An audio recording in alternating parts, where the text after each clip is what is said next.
Greetings and welcome back to Room 303, AP English and the Roberts text. We are in the poetic section. We are with Percy Bysshe Shelley's 2, Music When Soft Voices Die. Now there's a lot of debate about whether this is a legitimate full poem of Shelley's or just a fragment. There are some who love this as some of his best poetic ventures, and yet notice just a brief 9 or so line poem.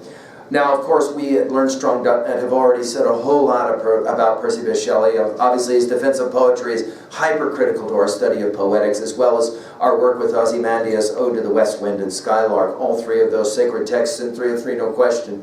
We're now going to turn to this great romantic poet of the second generation, as we'll refer to him in other lectures. We're not going to do a lot of biography because we've already shared so much about Shelley.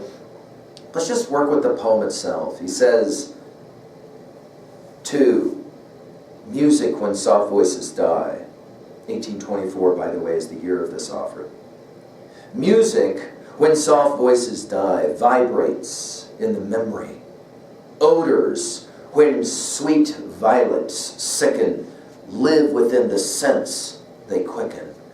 Rose leaves, when the rose is dead, are heaped for the beloved's bed. And so thy thoughts, when thou art gone, love itself shall slumber on. Now, obviously this is what we might call a death poem, a poem about losing someone that one cares about. Maybe a primary notion here is that love does continue even after the person is gone. The power of human memory, another two-way possible message. Notice, music vibrates in the memory the way odors also will play that same game, live within the sense they quicken. Rose leaves, obviously associated with love, but sometimes as well associated with death. Heaped for the beloved's bed. The thoughts, that is to say, as your sidebar will tell you, this obviously will happen to thoughts as well when thou art gone. Love itself shall slumber on. The fact that we're working with beds and sleeping and obviously dying is once the rose is dead, all of this is going to commingle together.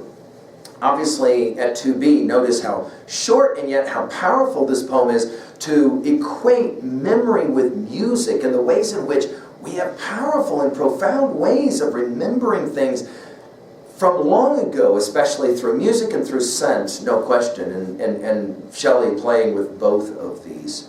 At 3a, how do you want to relate to other titles? Obviously, the works of Shelley come to mind.